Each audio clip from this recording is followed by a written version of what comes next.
Seniors, your muscles are disappearing without this food in your diet. You may not feel it, but your muscles are disappearing, quietly, steadily, right now. Not because you're aging, but because something vital is missing from your plate, and it's not a supplement. It's not some exotic powder sold in shiny packaging. It's food. Real, humble, healing food that monks have used for centuries to stay strong well into their 90s, 100s, and beyond. Here's a surprising truth. By age 50, the average person loses up to 1 to 2% of muscle mass each year. By the time you're 70, you could have lost over 30% without even realizing it. That loss doesn't just affect how you move, it affects how you live, how you feel, and even how long you stay independent. But what if you could reverse that? What if the answer isn't more workouts or more pills, but 5 simple, natural foods that monks use to preserve muscle, energy, and clarity into old age? In this video, you'll discover the silent muscle-wasting condition that sneaks in after 50, the 5 sacred foods that help fight it from the inside out, why your body may be starving even when you're eating well, and how to live like a monk without ever stepping foot in a monastery. The 5th food we'll explore, it's small, almost forgotten, but it's what some monks call the seed of resilience. And it may be the quiet miracle your body's been waiting for. So stay with me. This isn't just another health video. It's a return to strength, to clarity, and to the body that still remembers how to heal. But before we begin, don't forget to like this video, subscribe to the channel, and turn on notifications, so you never miss a chance to reconnect with your health, your breath, and your path forward. Let's begin. Gently, deeply, together. Welcome to Buddhist Health. Sarcopenia, the silent thief after 50. You don't notice it at first. Maybe it starts when you find yourself gripping the rail a little tighter as you go down the stairs, or when you wake up one morning and realize that getting off the floor isn't as smooth as it used to be. You tell yourself, it's just age. You move on. But what if it's not just age? What if there's something quietly unfolding inside your body, something reversible? If only you knew it was happening. This is not fear-mongering. This is a whisper from within. Pay attention. Because the truth is, most people don't grow weak simply because they grow old. They grow weak because their muscles slowly vanish, year after year, without a sound. That process has a name: sarcopenia. It doesn't come with alarms, it doesn't cause sharp pain, it doesn't announce itself. It just happens. Sarcopenia is the gradual, age-related loss of muscle mass, strength, and function. According to Harvard Medical School, most people start to lose muscle around the age of 50. At a rate of 1% to 2% per year. By the time you're in your 70s or 80s, you may have lost over 30% of your total muscle mass, even if you're eating relatively well. And the scariest part? You don't really feel it, until one day, you do. It shows up in the hesitation before standing up. In the moment your knees wobble when you reach for something on the top shelf. In the way your balance subtly shifts until walking across a parking lot feels just a little uncertain, and you think it's just part of getting older. But it's not. It's muscle loss. It's preventable. And it's quietly reshaping the lives of millions, especially in America, where so many adults don't get enough protein, don't move enough, and live in a state of chronic low-level inflammation without even realizing it. The Mayo Clinic calls sarcopenia a primary driver of frailty. It doesn't just make you weaker, it makes you more vulnerable to falls. It slows your recovery from illness or injury. It lowers your metabolism, affects your blood sugar, weakens your bones, and quietly increases your dependence on others. But here's something few will tell you. This is not your fault.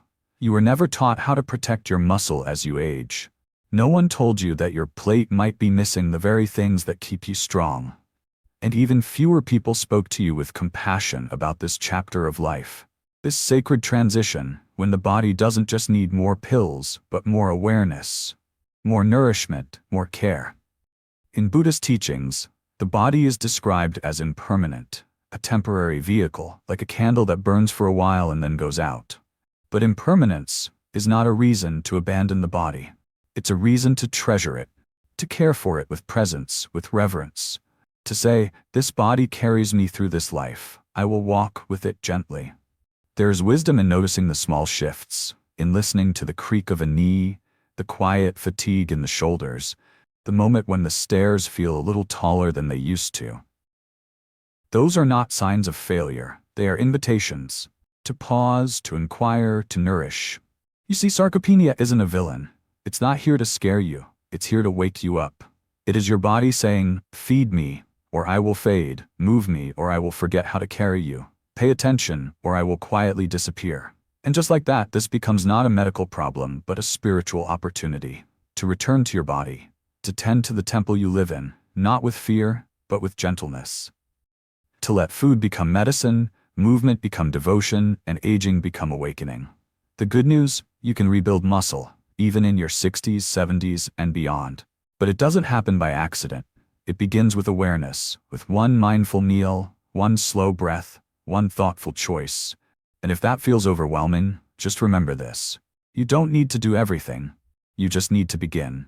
Because the truth is, your strength was never truly lost. It was just waiting for you to come back. When the body loses muscle, it's not just strength that fades, it's identity. There was once a man who built his entire life with his hands. He raised his children on the strength of his back, carried groceries for his wife without being asked, and spent weekends fixing fences and trimming trees. His hands were calloused, his shoulders broad. He never spoke of being strong, he simply was. Now he stands at the bottom of the stairs in his own home. And for a moment, he hesitates, not because the stairs are broken, but because he is no longer sure if his legs will hold him. His name could be John, or Robert, or Frank.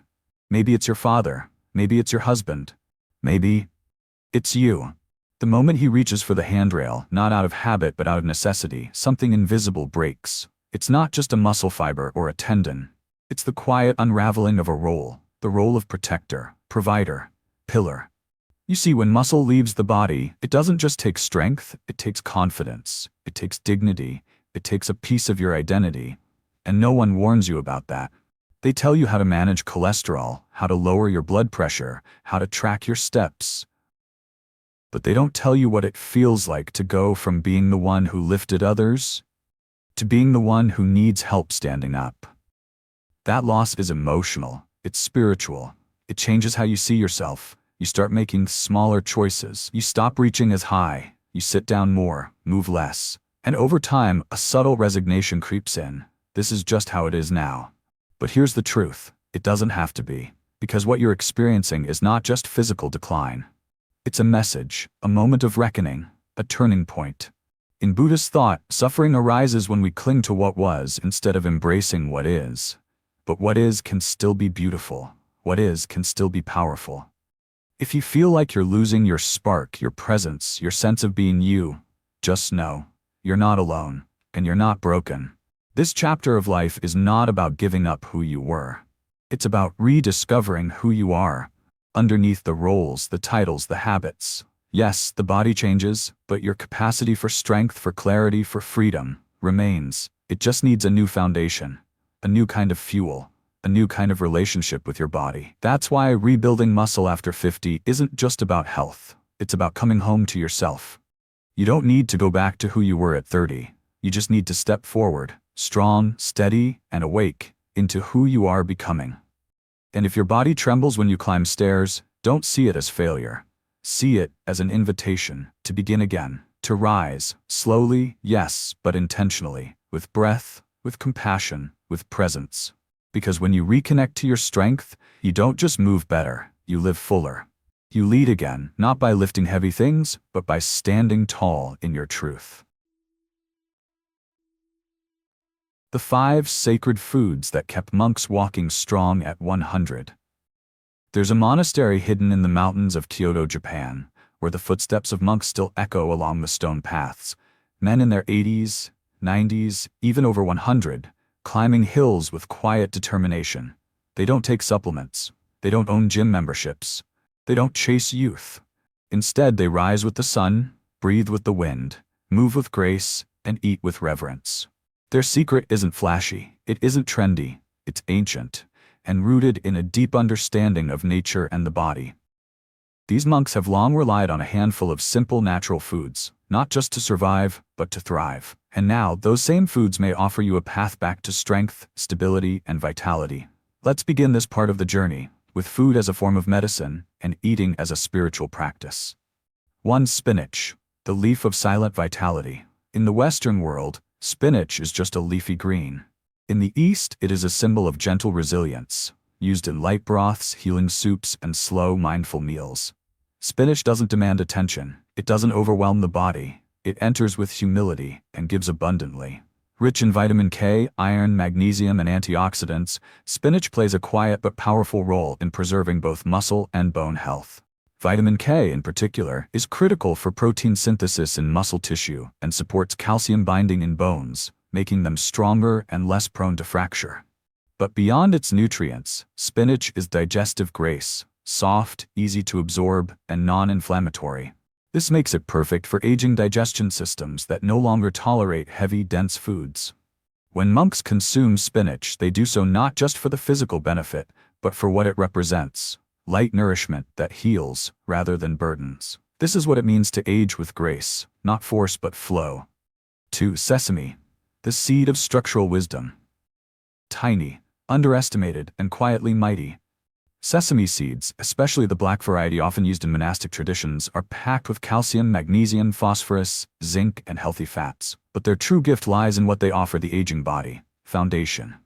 As we age, hormone levels shift, joints grow stiff, and connective tissues weaken. Sesame supports the internal scaffolding of the body, strengthening bones, nourishing joints, and aiding the production of hormones needed for muscle preservation. And it does so with simplicity. In a spoonful of sesame, you're not just consuming minerals, you're reinforcing the inner architecture that keeps you standing tall. Monks use sesame daily, not in excess, but with reverence. Sprinkled over rice, stirred into soups, ground into pastes like tahini. 1 tablespoon at a time, they build strength without stress. And when your days are built on that kind of quiet consistency, something profound happens. The body remembers how to hold itself. 3. Ginger, the root that rekindles fire. There's something sacred about ginger. It awakens without agitating. It warms without overwhelming. It clears the fog not only from your sinuses, but from your spirit. Ginger has long been revered in monastic kitchens for its circulatory, anti-inflammatory, and digestive powers. It stimulates metabolism, increases blood flow to the muscles and joints, and helps the body better absorb nutrients from other foods. But more than that, ginger is a spark. In Buddhist practice, it's seen as a way to ignite inner fire, vital energy that sustains not just movement, but clarity, focus, and intention. After age 50, that internal flame tends to dim. Recovery slows, coldness creeps into the limbs, and fatigue becomes a quiet companion. Ginger says, "Wake up, there is still journey ahead." A small piece of fresh ginger steeped in hot water each morning, a few shreds sautéed with vegetables. It doesn't take much, but done consistently, it becomes a ritual of revival. 4. Plum, the fruit of transformation. Soft, sweet, and surprisingly powerful. Plums, especially dried prunes, are more than just a remedy for digestion. In monastic tradition, they are seen as agents of renewal. Packed with vitamin A, C, K, potassium, and rich in antioxidants and fiber, plums help detoxify the body, reduce inflammation, and improve nutrient absorption. They combat the oxidative stress that accelerates muscle breakdown with age and gently support the intestines, where so much of our health begins. But more than that, plums teach us something. They ripen slowly. They endure cold. They grow sweeter with time. They are living metaphors for aging well, not resisting change, but embracing it from the inside out. When monks eat plums, they honor both the body and the spirit, because a clean body can receive nourishment, and a clean mind can receive wisdom. 5. Lotus seed, the sacred strength within. The lotus grows in mud, but rises unstained, blooming into radiant purity. Its seed holds that same power, the ability to sustain life in silence, to nourish deeply without disrupting the body's balance. Lotus seeds are revered in many Eastern traditions for their astonishing nutritional profile, nearly 24 grams of plant protein per 100 grams, along with potassium, magnesium, phosphorus, and compounds that reduce inflammation and regulate blood sugar. But what makes them truly extraordinary is their effect on both physical energy and emotional calm. They digest easily. They don't bloat or overwhelm. They ground the body while clearing the mind, making them perfect for elders, meditators, and those recovering from stress or illness. In monasteries, lotus seeds are often consumed during fasting periods. Why? Because they nourish without clouding. They offer sustenance while supporting clarity. They are food and prayer. To eat lotus seed is to say, I am not giving up, I am returning, gently, quietly, fully. Each of these foods may seem simple. They are, but in their simplicity lies their strength. They do not promise instant change, but they promise support. Day by day, layer by layer. And when you begin to eat like this, not just to fill but to heal, you begin to move differently, stand differently, live differently. You become more rooted, more aware, more alive. Because aging doesn't have to mean disappearing. It can mean awakening to the sacred truth that your body is not fading, it's listening. And with the right nourishment, it may just begin to speak again.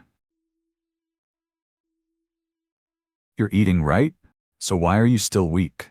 You read the labels, you've cut the sugar, lowered the salt, you steam your vegetables, drink your water, maybe even toss chia seeds into your morning smoothie. And still, you feel tired. You still lose your breath after climbing the stairs. Your strength isn't returning the way you hoped, and maybe quietly you're wondering, what else am I supposed to do? This is not your fault. You're doing the right things. But sometimes, the right things aren't enough. Not because they're wrong, but because they're incomplete. Let's talk about what's happening beneath the surface. You see, you can eat all the right foods, but if your body can't absorb them, they pass through you like water through a cracked cup. This is where so many people, especially as they age, find themselves stuck. Digestion changes, the lining of the gut thins, enzyme production slows, stress hormones interfere, and without knowing it, you go from nourishing your body to feeding a system that's too distracted to receive. That's the paradox. You're feeding your body, but your body isn't feeling fed. Why? Because the body doesn't digest food alone. It digests experience. It digests your environment. It digests your state of mind. You can eat kale while scrolling through the news and wondering how you'll pay the bills, and your body, though it tastes the nutrients, feels the stress more than the spinach. You can sit at a table filled with protein, fiber, and healthy fats, but if your nervous system is inflamed, if your breath is shallow, if your mind is racing, your cells receive the chaos before they receive the nutrition. The body is not a machine. It is a living field, one that responds to how you live, not just what you eat. And this is the part that often gets left out of health advice. It's not just about clean food. It's about clean intention, clean energy, conscious presence. That's why monks don't just eat healthy, they eat mindfully. They sit in silence, they chew slowly, they bring all of themselves to the moment of nourishment. Because they understand something we've forgotten. You can't heal a body that's always bracing. You can't build strength in a body that feels unsafe. You can't absorb goodness when your mind is consumed by tension. So if you've been eating right and still feel weak, this is not a failure. It's a signal, a quiet invitation to go deeper. Instead of asking, what more should I eat? Maybe ask, how am I living as I eat? Are you rushing? Distracted? Carrying old anger or fear? Are you digesting stress, grief, resentment, day after day? Because here's the truth. You cannot nourish the body with food if the mind is digesting fear. This is not meant to shame you, it's meant to set you free. Because once you recognize that healing is not just about nutrients, but about how you receive them, everything begins to shift. You realize that food is not the whole story. How you breathe, rest, speak, and think, those are nutrients too. So maybe your next breakthrough doesn't come from a supplement.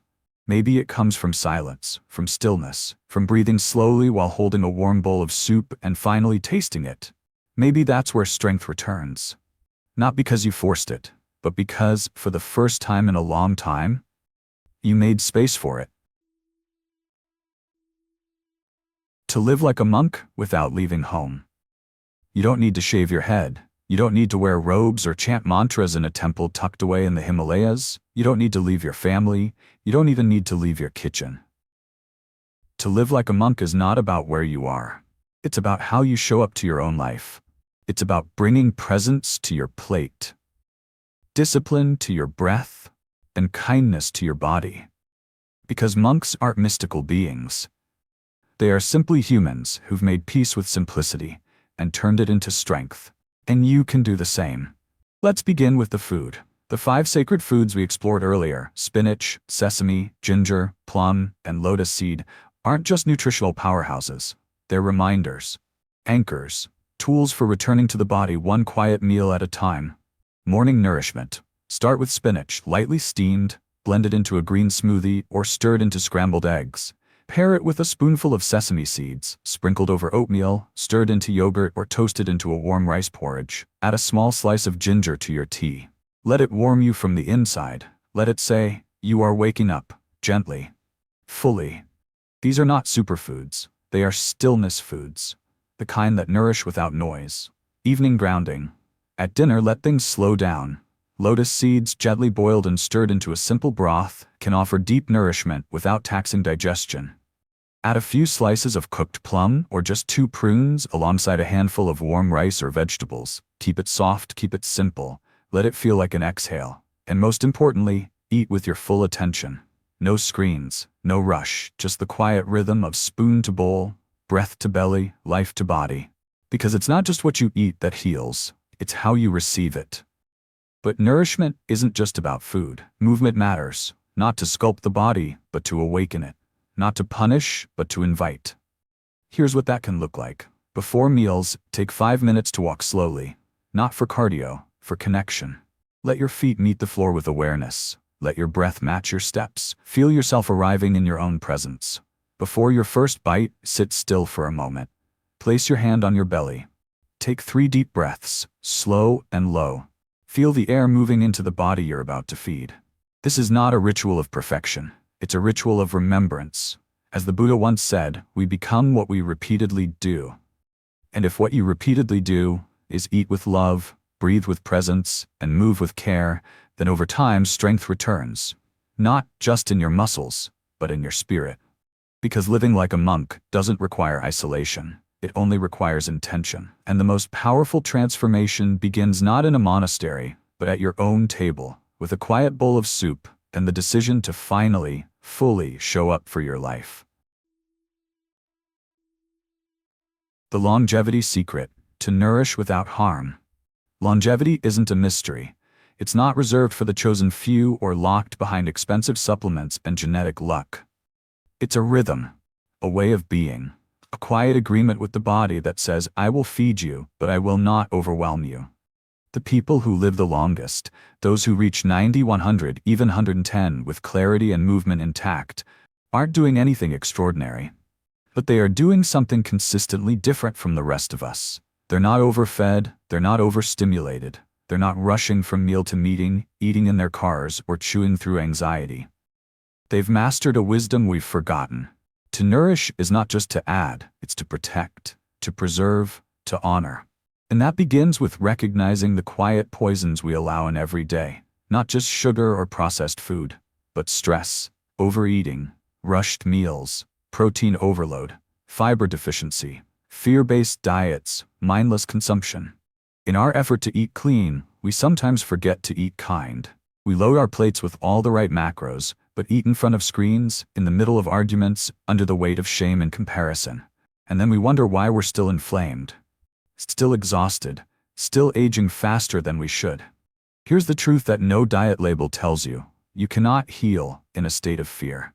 You cannot digest in a state of rush. Even the best food becomes harmful when consumed with tension. Across the world, there are small, quiet villages that hold the keys to long life. Not because of supplements, but because of simplicity. In Okinawa, Japan, one of the world's blue zones, elders eat until they're 80% full. They garden daily, share meals in community, and take time to give thanks before eating. In Bhutan, longevity is tied to emotional balance and spiritual perspective. People live close to nature, honor impermanence, and move slowly, intentionally. In the highlands of Lum Dong, Vietnam, elders still walk barefoot to the market, cook with herbs grown in their own backyards, and sit down for every meal, no matter how small, with presence. These communities don't chase anti-aging, they embody non-harming. They follow the quiet principle monks have practiced for centuries: less is more. fewer ingredients, fewer toxins, fewer distractions, and deeper nourishment. Not because they're trying to restrict themselves, but because they trust in what's essential. Their bodies are not being worn down by excess. They're being supported by rhythm, lightness, and clarity. So if you want to live longer, not just in years, but in vitality, the question isn't, what more can I eat? It's, what can I let go of? Let go of overeating. Let go of the belief that more protein means more strength. Let go of meals eaten in worry, in judgment, in numbness. Because when you remove what harms, what heals has room to rise. And in that space, strength returns, not forced, not fast, but deep and sustainable. Not because you're chasing youth, but because you're finally aligned with life. And so, we arrive here together at the quiet edge of transformation. Today, we explored something that too often goes unnoticed: how your strength fades not from age, but from absence, of nourishment, of awareness, of presence. We uncovered the silent force of sarcopenia, the slow loss of muscle that begins after 50. We met 5 simple yet powerful foods: spinach, sesame, ginger, plum, and lotus seed, each holding centuries of wisdom in their roots. And we remembered that eating right is only the beginning. How you breathe, how you move, how you show up for your own body, that's where healing truly lives. You don't need to chase youth. You don't need to do everything at once. You only need to begin with one thoughtful step, one conscious choice, one nourishing breath. If this video spoke to you in any way, I invite you to comment below with this affirmation: I choose to nourish my body with peace, presence, and purpose. Let this be your quiet promise to yourself and to the life still unfolding ahead. If you found value here, please take a moment to like this video, subscribe to Buddhist Health, and turn on the notification bell so we can continue walking this path together, gently and intentionally. And always remember, your body is not broken. It is wise. It is waiting. And with kindness, it can begin again. Until next time, may you be well, may you be strong, and may you be deeply, truly at peace. Thank you for being here.